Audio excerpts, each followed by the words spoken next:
Folks, one of the coolest things about having the great privilege of interviewing successful people with intriguing stories is that I get to ask questions that I would otherwise probably never get to ask. And in most cases, I actually get some answers. And when I watch a great sports movie, I always wonder how much of that inspiration and color came from the sport itself, from the athletes who actually consulted on that project and so forth. And then how much of it came from just great, pure, masterful storytelling.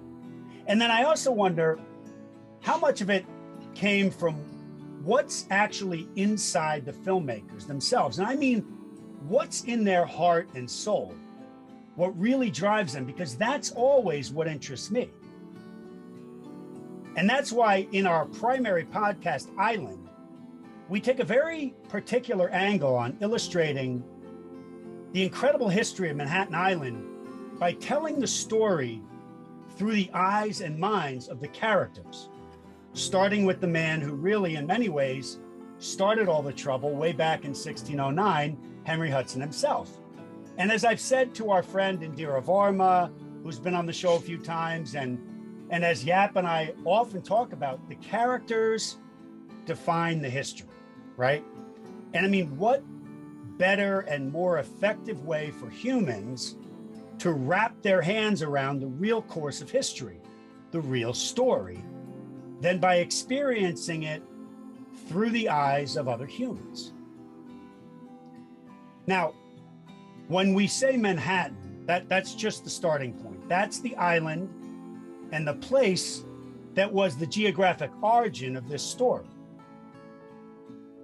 The place from which the colonies and sub-colonies and what are called patroonships evolved outward from it, starting 4 centuries ago. But when the Dutch formed the colony of New Netherland in the beginning of the 17th century, they essentially charted out what is today our tri-state metropolitan region. And then some. It actually even went a little further than that. But now, all territorial pride aside, I really believe that there's something unique and very valuable to having grown up in this area. Not just New York City, because the entire region is very much of a mindset. It's a culture unto itself. And today's guest hails from this very culture of ours, specifically from the area of Piscataway, New Jersey, where as a little leaguer, he threw a curveball that nobody could ever seem to hit. And I wonder about how much of that competitive little kid on that mound in Piscataway went into the making of a film like The Rookie, starring Dennis Quaid, the timeless and remarkable classic that it is. And by the way, just one of the many indelible stories that this gentleman is responsible for bringing to the big screen. And now people may think being an actor is cool. And in certain ways, I guess it is when you're working. But to me, the coolest thing about being in this business is some of the people that I get to meet along the way, including this fellow who has had something to do with actually hiring me to work on one of those classics, which we will actually talk about a little bit. In addition to The Rookie, he has also produced Miracle, starring Kurt Russell, Secretariat, starring Diane Lane and John Malkovich, $1 Million Arms, starring John Hamm, and yes, coming this Christmas Day, his next classic, American Underdog, the Kurt Warner story, which I get to mess around in a little bit. So with that, Damas and Aaron, I am infinitely honored to introduce you to my friend, one of the finest and most successful gentlemen in the film business today, producer Mark Ciardi. Welcome, sir. Thank you. What a great lead in. Appreciate it, James. Welcome. You deserve it, buddy. Happy Friday. Thank you. Congratulations on wrapping the film. Do you want to tell us a little bit about it? Yeah, I'm my last day in this hotel room. I've been here 2 months in Fort Worth, Texas, shooting a film called The Senior.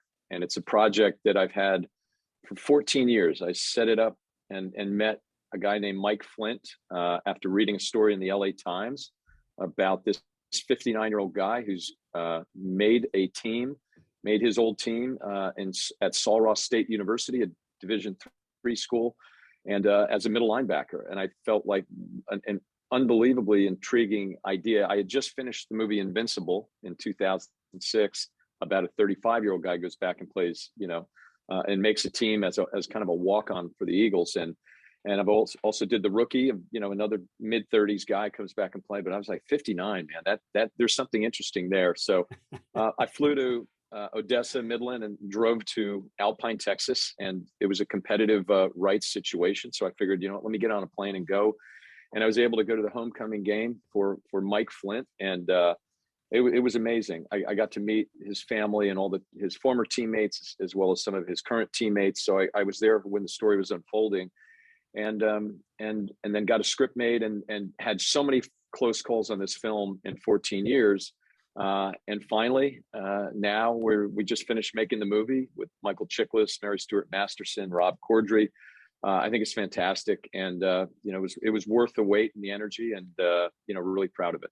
It's amazing. So first off, the story is a guy who goes back. He still has eligibility. He's 59 years old, and he played college football. Yeah, so he got kicked off the team. He was team captain in 1970 for the same team, and there's a whole history of his father, and he was just a guy that got in a lot of fights. His dad kind of taught him all these rules of kind of fighting, and you never lose a fight, you never start one, but you never turn away from one, and it turned him into this kind of a guy that wasn't a troublemaker but a trouble seeker. And he got in one too many fights, and the president of the school back then said it's either the football program or Mike Flint, and had his bags packed, never got to say goodbye to his teammates, and then finally 40 years later goes to a reunion to kind of apologize and meet up with these guys who he kind of had been holding this kind of burden for all these years, and they're almost 60 at this point, and they kind of crack with hey, you're still in good shape and you got another year of eligibility. So that got him thinking. So he wanted to right a wrong, and went to the school, drove from San Antonio all the way to Alpine, Texas, and talked to the coach. Coach thought he was there for his son or to be a coach, and he said, no, I want to try out. So he's like, man, this is a crazy story, and people might think I'm crazy, but listen, why not? Try out, no guarantees, and he ends up making the team. And then it's really just a father-son story, him dealing with his own issues and coming back to school, and again righting a wrong, and the effect he has on a team. And it's just a terrific little movie, and one I'm really, really proud of. Obviously, we just wrapped it, so now we'll go into the editing process. But really excited. You said it's Michael Chiklis is the lead, the fellow who goes back and plays football. Yeah, same age, goodness. Looks just like the guy. It's pretty funny. So what a great story, and that has really become your specialty, is these unusual stories, usually of a guy who's a little older than the guys he's competing against. And we just rewatched The Rookie last night. That's an incredible movie. Jimmy Morris, well on his way to another World Series title. 15 years ago, You got your shot at baseball. You got hurt. Jimmy Morris put his dreams aside. Coach? Counselor, don't report that, Esther. I never do. But sometimes, Hey, Coach, you want to throw? I'll throw a couple. Yeah, Dad, bring the heat. when you least expect it, Oh, my God! dreams come back to life. I threw today. How hard? Pretty hard. Anybody want to tell me how we lost that game? Quit out there. I'm talking about having to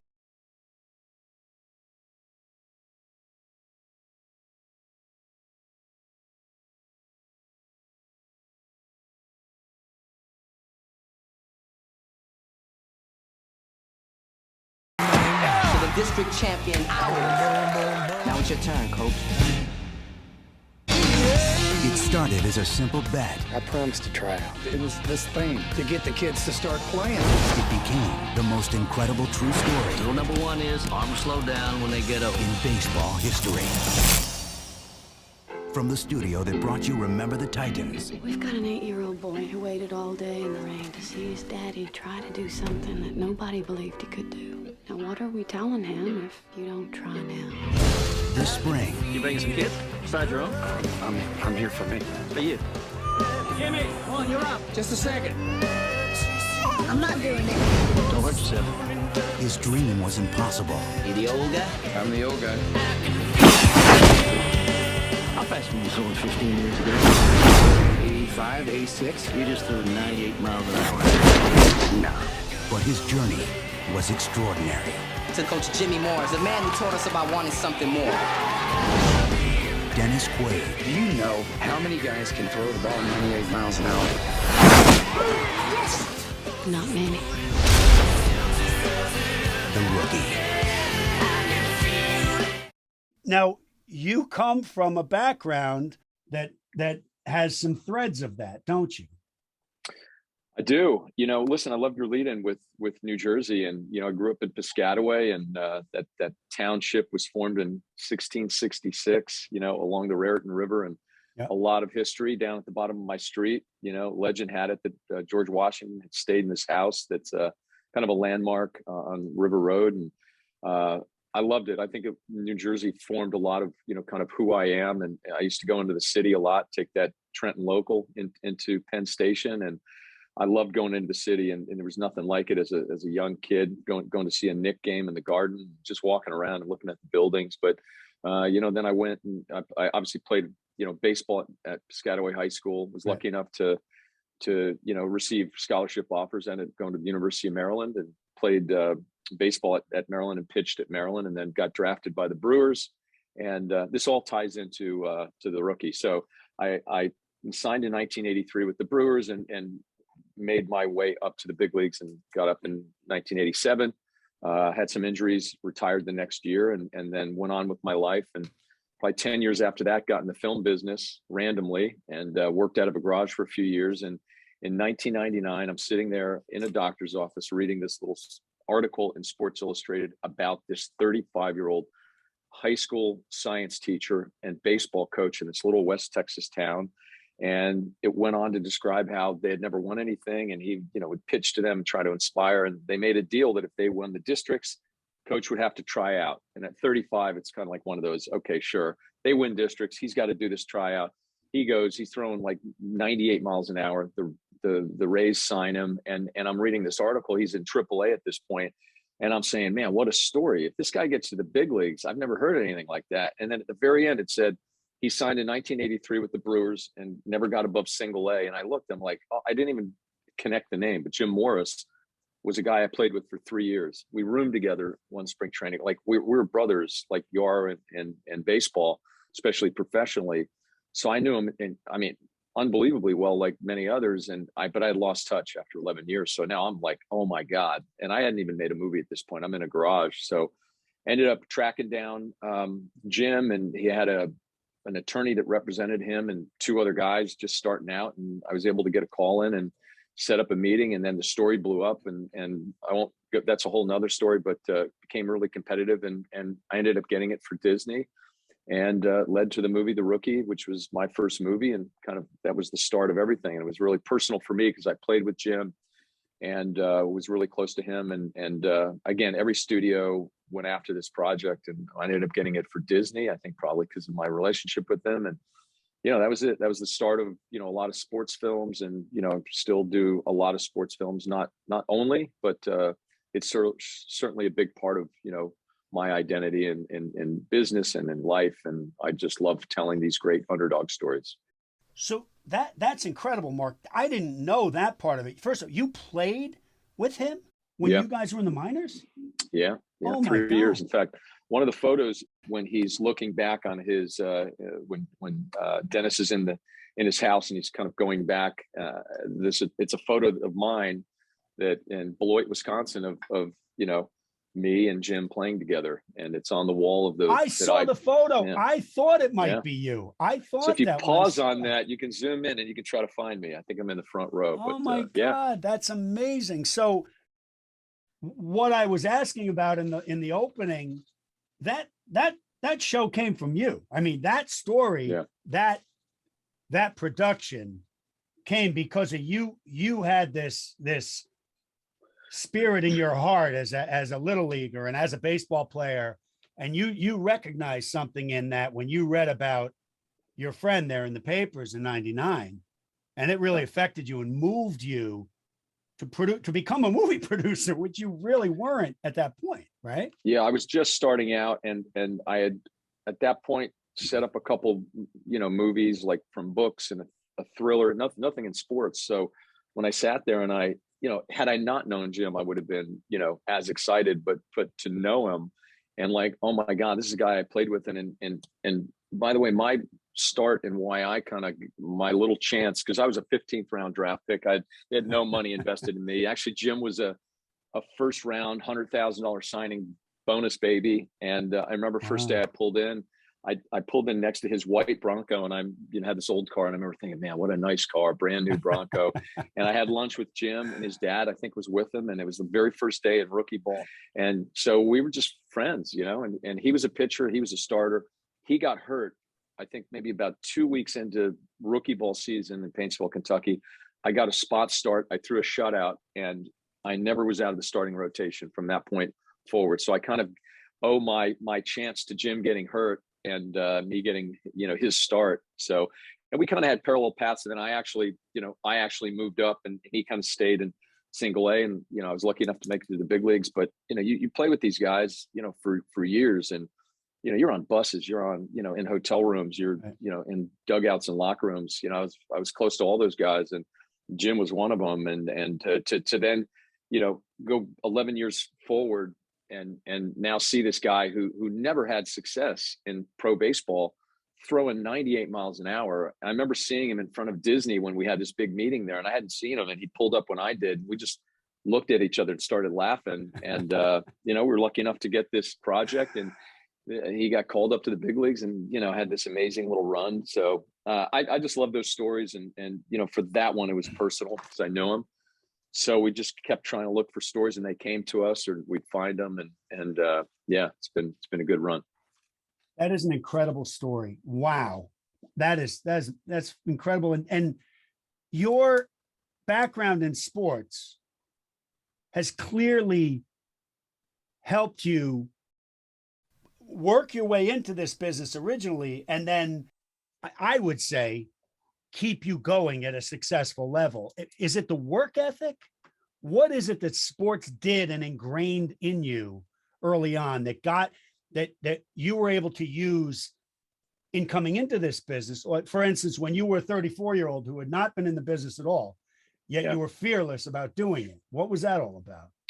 I think that's exactly it. I think that what sports does, and for me it was baseball, and having made it all the way up to the top, I think you have less fear and trepidation, and I think it's a risk reward thing. To believe me, there's no path to get into the film business at the age I got into it. I didn't work for anybody. I knew nothing. I did have friends in the business, because when I played baseball, I lived in LA in the off season, and somehow over the years, my group of friends started to include guys in the film business, and I was not in the film business. And it was like, I'd hear these guys talk about, the movies, and I just kind of tune out. And so after a while, and I did some other things, I love the idea of come back to LA, and it just kind of came up like, why not try the film business? I didn't have a fear of it, because I had a lot of friends, starting to get success, and I'm kind of felt like if they could do it, I could do it. So kind of self-taught, worked in a garage, and it was all about finding stories and developing those stories. So really, 2 years in a garage where, no one's paying you. I was writing checks rather than making money. So it was a big leap. Luckily I had saved a little bit to take a chance on a business like this, but I kind of felt like, hey, I can do it. And, looking back, it's probably a crazy idea, but again, it's risk reward. So no one, there's no path to it. And I didn't move my way up. I didn't learn the business. I had to figure it out at a later age. And again, it was all about finding great stories. And that's what I set out to do. And The Rookie was kind of one of those first ones, certainly the first one in sports, and then, put me on a path to make sports movies. So you entered the business with the intention of being a producer, right? Yes. It wasn't to be in some other area. It wasn't to be an actor. I know you were a model for a while, but you specifically said, I'm going to figure this out on a financing and producing platform, more or less, right? On your own. And by the way, there's no barrier to entry. The minute I came to LA, I'm like, I'm a producer. It's not like you have to take a test It's Right. not like the big thing is you got to be able to make a call and have someone call you back. So I was able to lean on some of the relationships I had with maybe an executive, a writer, an agent, and take those relationships. And again, it's all about a story and all about developing a script. It's getting rights. It's somehow convincing people to let you run with a book, an article, a life rights. A lot of time I deal in life rights, so it's convincing someone that the story's about to take a chance and work with you. And it's kind of a catch-22. You can't get anything until you've done something. So got really lucky with The Rookie. I think my relationship with Jim allowed me to get those rights above the rest of the town, because it kind of blew up while we were trying to negotiate them. And then everyone went after him and thought I was going to lose them. And then we ultimately got them. And yeah, just you kind of look back at these little moments, kind of sliding doors. And had that not happened, would I have been doing this? And you just got to follow a path, believe in yourself. And again, for producing, it's just finding great stories and then executing it, finding a writer that can execute it, believing, having them believe in your passion. So it's all kind of a process. Now let's talk a little bit about that process, because many people listening and watching this show, this interview, are not in the film business, and they don't really know the terminology all that well. And honestly, I've been in it almost 30 years. And I can't entirely tell you the difference between an executive producer and a producer, and an associate producer and a co-producer. Yeah, there's just a lot of people over by the monitor. A lot of names, right? Yeah. But you're a producer, and I know what you do, but tell the people what you do. So you do see a lot of producer credits, and with feature films, it's different in TV, but in feature films, the produced by credit is the top credit to get. And now there's a differentiation where you get a PGA mark, and that's where the Producers Guild says and will call people on the set and give that, they do their own little inquiry of like who actually produced the movie. Mm-hmm. And that's a distinction that I think that has been really helpful over the last 5 or 6 years, that when you see that PGA mark next to a producer's name, that's the guy on the set, that's the guy that actually found and kind of developed the story and brought it to a financier, or in my case, mostly it's a studio or streamer now. And yeah, an executive producer can be a number of different things. It could be the person that the movie's about, or the manager, or the someone who helped find the money or found the initial rights. And you'll see these kind of credits up on a screen. But like a produced by credit with a PGA mark is really what I do. And start to finish, very start to the very finish, from the idea to the marketing of the movie to when that movie gets out there. I'm involved in all of that. You made the movie, you were the reason it was made, and you were the means by which it was made, right? Correct. Yeah. And that's what the PGA does. They verify that more or less. Yeah.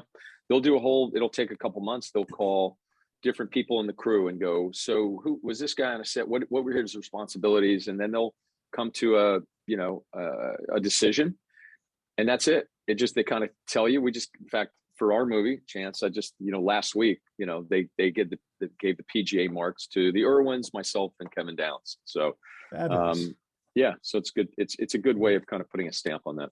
Well deserved. Well, that's a good lead in. Let's talk about that movie a little bit. You wanted to see me, sir. Sit down, Kurt. Thank you, Coach. I prefer to stand. All right, go ahead then. Tell me. Tell you what. Why a team worth $800 million, one of the most complex offenses ever built, should put you in the driver's seat. You're too old to be a rookie, too green to be a pro. So why in the world would I give you this shot? How did that one come about? This is the Kurt Warner story. For those who don't know who he is, I know, and we remember it like it was yesterday, but he was a guy who was not highly drafted out of college, and didn't go to the pros right away, bounced around a little bit, and was actually stocking shelves in a grocery store before he reluctantly went into the Arena League. And why don't you take it from there? Yeah, I mean, we all knew that Super Bowl in 2000 where the greatest show on turf, and Kurt Warner came out of nowhere and he wins the Super Bowl and becomes league MVP his very first year. And then you kind of deconstruct that and you read about all the stories. Guy was 28 as a rookie, He was at Northern Iowa, this little Division II school, and as a fifth-year senior, didn't play until maybe the third game.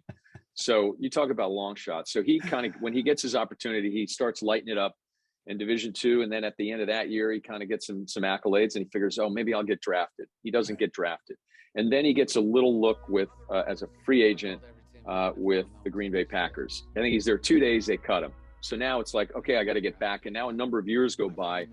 And he's got, I mean, he's taking a job as like you said, as stocking shelves.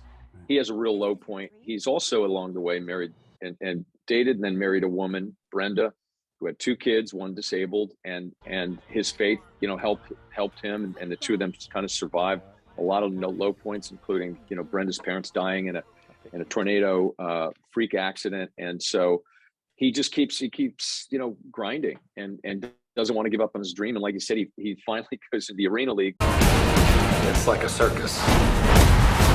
People love the circus. I like the circus. Resulted in no one coming out of that and going into the NFL. Very few, if any, Right. and certainly not at the quarterback position, especially at that age that he was at. And played and lit it up in the Arena League, and then got, Dick Vermeil looked at that tape and brought him in as a free agent and worked his way, made the team. And then Trent Green gets hurt. And all of a sudden, this guy, this 28-year-old guy who had this unlikely story, is thrust into leading this team. And then all hell broke loose. He just had an absolute incredible year that led to the Super Bowl. And it's a beautiful movie. And you play Coach Martz, and you did a great job in it. And the movie comes out Christmas Day. It's fantastic. I've watched it, from early cuts evolve into what it is now. And I mean, listen, Lionsgate thought enough of it to put it on Christmas Day, which is, you got to spend to open a movie at that day. Yeah. And this will be in theaters. A lot of the movies I'm doing are, for the streamers, and it's a way to reach a lot of people. This is kind of a traditional theatrical release. Mhm. And these kinds of stories don't always, kind of make it to the big screen. And I couldn't be more proud of it, though. It's fantastic. It was really an honor to work on that, just because it was so well run, but because of what it was and what the story was. And then having met Kurt and his wife, it was, and Martz too, honestly. Yeah. I really liked Martz. I really like him. And he's a tricky character in the story, but man, he is something else, and he's a strong person. But yeah, he was the architect of that offense. Absolutely. Really. I mean, no one had seen 5 guys out and that level of complexity and everything that was going on, that fast paced. It all started with that team. And yeah, he really was hard on Kurt, because you have to test a guy like that. Does he deserve to be there? So his testing of Kurt allowed him then to trust him in that situation. It's obviously that you shot that you'll see in the movie that really powerful. And you've got my favorite, I told you the favorite moment in the movie, and that you'll probably see in some of the ads in the trailer, where it's a super slow motion, high def shot of, him throwing a pass, and you cut to kind of everyone. And then you cut to you because you're up in the press box, kind of giving the plays, and you go, perfect. And he catches it. And it's like one of my favorite, it's small, I know, but it's like, I love that moment. Yeah. I remember shooting quiet. Yeah. Oh, it's so good. Yeah. It's a special movie.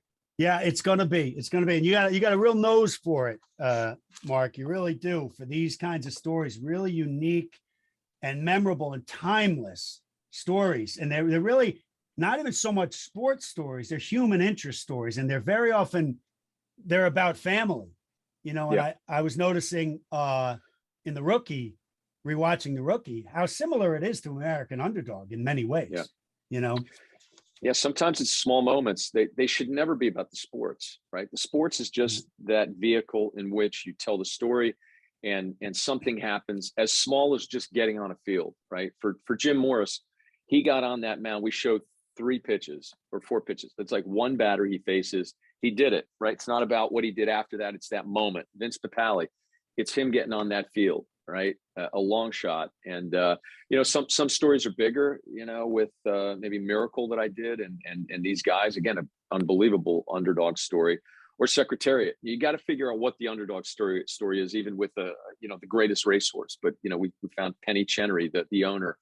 had to kind of risk the farm for this horse. So you've got to kind of look and see structurally if the story works, and it's fun to do. A movie like the movie I'm just finished now, this 59-year-old guy. I mean, come on, it's about him getting on the field. It's not about him becoming, an NFL player. It doesn't matter, right? These are small victories and emotional arcs and victories for the audience that can, go along with that character. They're also just great inspirational stories, and I think we need more of those. Yeah, I agree. Somebody once said that your life is worthy of a Hollywood script, and you said no one would ever pay to see that.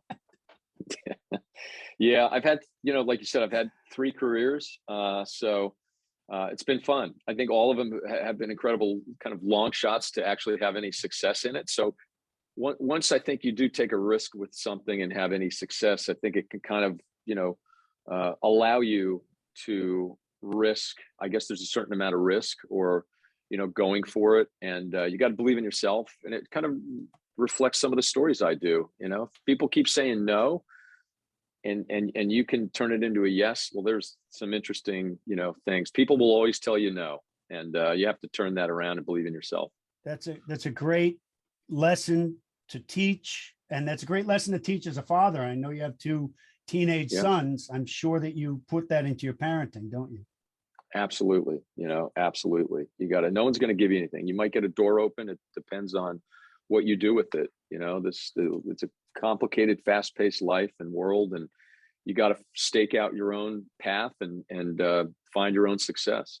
What would be your advice to a young kid or a 34-year-old former model who's got no experience in the business, looking to break into the producing and financing of films? What would be your advice to him or her today? Well, I guess if they're younger, a more traditional path is just get to probably LA. The great thing now with Zoom, I can kind of live anywhere. It used to be you'd go to a meeting, you park, you sit in it's incredible what, COVID has done to a lot of businesses, including ours, where you can get on a Zoom like this and feel like you've just been in a room with someone. Right. I love it. I was able to give up my office and work out of my home, and I don't feel like I lost anything. In fact, I think I became more productive without wasting time kind of going into an office. I mean, there's always going to be that element of, getting together and having a dinner or a meeting. But I think for anybody coming into the business, just get into it at some point, somehow. You probably come out to LA, you've got to work for someone, a management company, an agency, a studio, learn it, learn the cadence, learn how stories are set up, how scripts, everything comes back to a script. And if you don't know how to develop, you're never going to understand, what it takes to produce, to direct, to act in. It's all about the story, as Chance. You'll read a script. You either want to do it or you don't. And if it's not on the page, it's not going to be on the screen. So for me, I've always say that probably 60-70% of what I do is developing a screenplay and keep making it better to the point where someone wants to invest tens of millions of dollars to invest in a film. So I would get somehow into the business. There's no path, right? I mean, there's kids from Harvard. It's super competitive. Right. And a lot of times the joke is you start in a mailroom, right? So you figure out how I didn't have that. I started when I was like 36. I didn't know anything about it, but I knew people. So I took that and I used it, and I was able to call. And again, if I didn't have any projects or ideas or stories, what am I going to talk about? So finding great stories as a producer is where it always, I mean, we get calls now from people, maybe young producers or people starting out, and bring stories to us. And hey, I found a lot of mine, much like sitting in a doctor's office and reading Sports Illustrated led to. So I turn over every rock, and I think I have a sense of what might be a movie, what might be successful. There's great stories. Everything that someone might call me about is an amazing story, but I've got to kind of figure out, can I set this up? Do I see this getting made? And how can I help, have it become a movie? It's a great story. You are a real inspiration. I think you're a real part of what this place is all about, what New York and its energy is all about.